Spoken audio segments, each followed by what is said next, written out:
In a magical kingdom far, far away, there was a castle unlike any other. It wasn't built of cold stone or hard wood, but from shimmering golden sand and living, breathing coral. This castle rose directly from the sea, its towers sculpted by the gentle push and pull of the waves, and its grand halls illuminated by the soft, natural glow of bioluminescent shells. In this wondrous place lived a young princess named Seraphina. She was kind, curious, and deeply connected to the world around her. From the very moment she was born, Seraphina could hear the ocean's constant, comforting rhythm. It was a soft whoosh-whoosh, a sound that lulled sailors to sleep on long voyages and guided sea creatures through the vast, mysterious deep abyss. This sound was the very heartbeat of her home, a lullaby that never ended. But one morning, something was terribly wrong. Seraphina awoke not to the familiar whoosh-whoosh, but to an unnatural, eerie silence. The ocean, which had always been so full of life and music, had fallen completely quiet. The world felt empty. Panic rippled through the kingdom as the effects of the silence spread. Fish, once so graceful, began swimming in confused, chaotic circles. Pods of dolphins, known for their perfect navigation, lost their way home, their joyful clicks and whistles replaced by anxious chirps. Even the tides seemed to hesitate, unsure whether to rise or fall. The vibrant coral of the castle walls began to dim, its brilliant colors fading to a dull gray, as if the entire ocean was holding its breath in fear. The kingdom's elders gathered, their faces etched with worry. They whispered of an ancient legend, a story passed down through generations. They spoke of the Song of the Sea and how it had been broken. The legends told of the great conch shell, a magical artifact hidden away in the deepest trench. A place so profound that not a single ray of sunlight could pierce its darkness. A place where the immense pressure could crush stone to dust. This great conch, they said, was the source of the ocean's heartbeat. It played the eternal rhythm that kept the sea alive. And if it were to stop, the ocean would slowly but surely fade into silence, its magic and life disappearing forever. Fear gripped the hearts of everyone in the kingdom. The journey to the deepest trench was perilous, a quest no one had dared to undertake for centuries. But as others hesitated, Princess Seraphina stepped forward. Her love for the ocean was greater than any fear. She knew she had to go. Before she began her quest, the sea mothers, wise and ancient beings of the ocean, came to her. They gifted her a beautiful bubble necklace, a glowing strand of living pearls that pulsed with a soft, ethereal light. This was no ordinary piece of jewelry. It held a powerful magic, allowing Seraphina to speak and understand the ancient, melodic language of the whales. With the necklace around her neck, Seraphina dove into the open ocean. As she swam deeper, vast, magnificent shadows began to move in the blue abyss beneath her. The great whales, the ancient singers of the sea, had heard her silent call. They rose to meet her, their immense forms both humbling and comforting.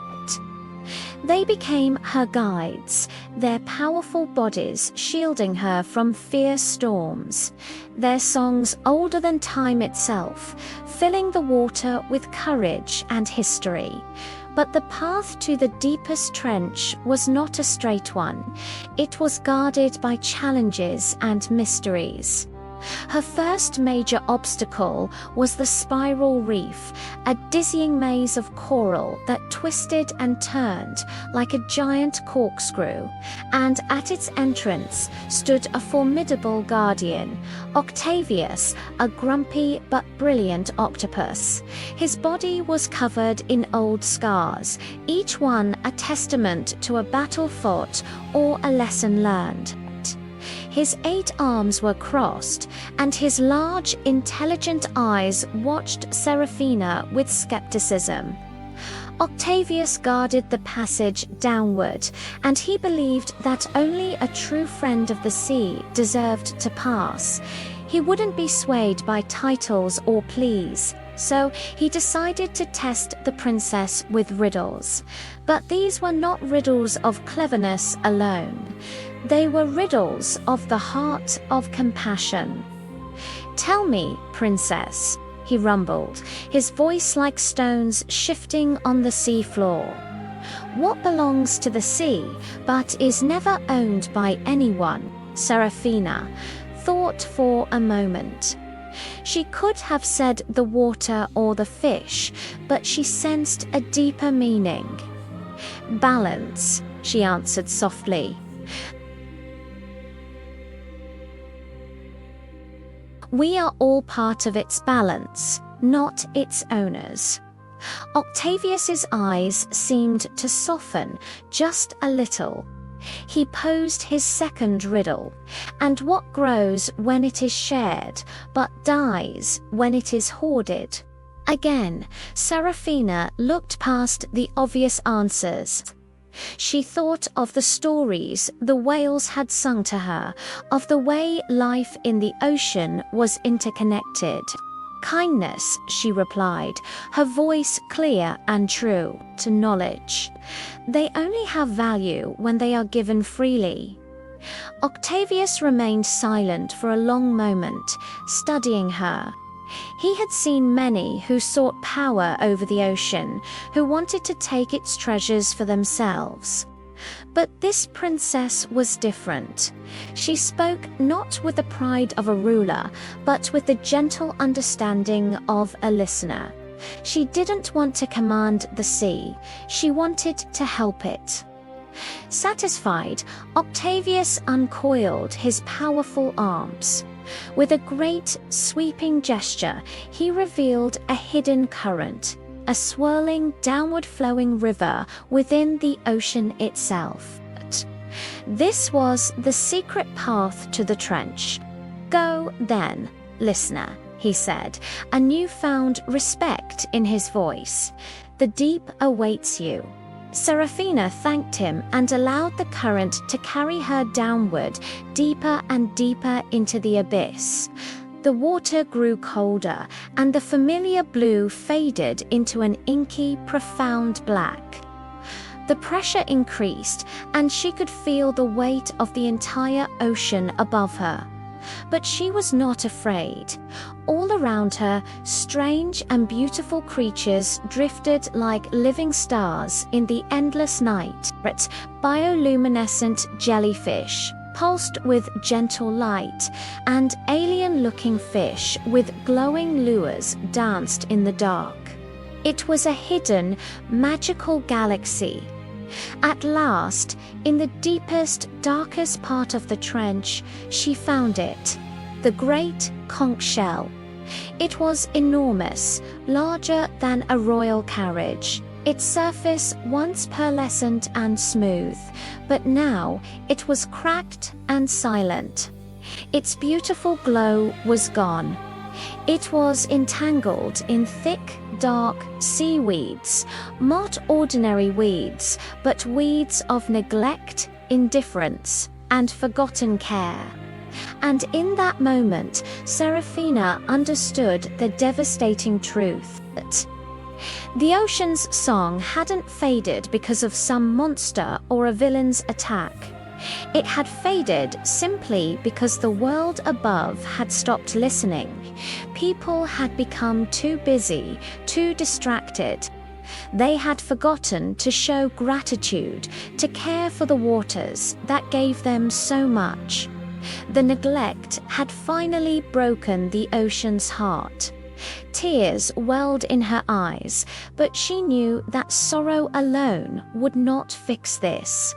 She had to remind the ocean that it was not forgotten. So she began to sing. Her voice wasn't loud or commanding.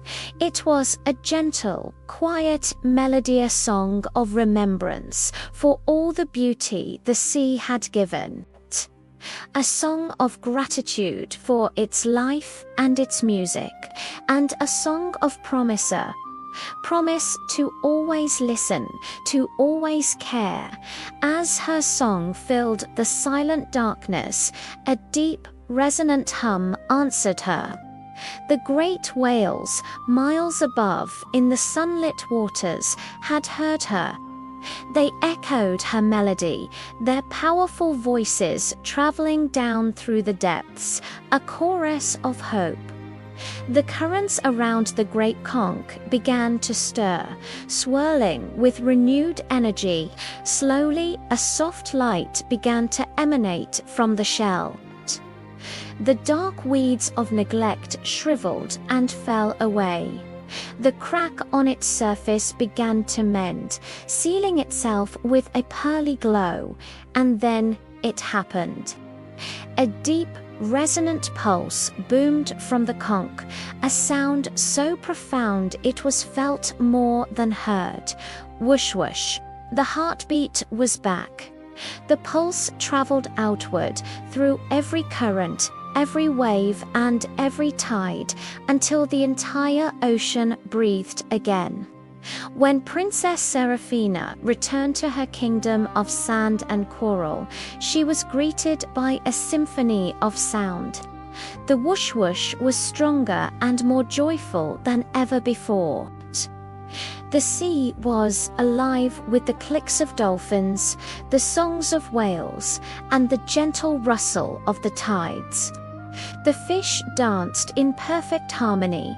The coral of the castle bloomed with colors brighter than a rainbow, and the tides rose and fell in a graceful, rhythmic dance. From that day forward, Princess Seraphina was known not as a ruler of the sea, but as its listener.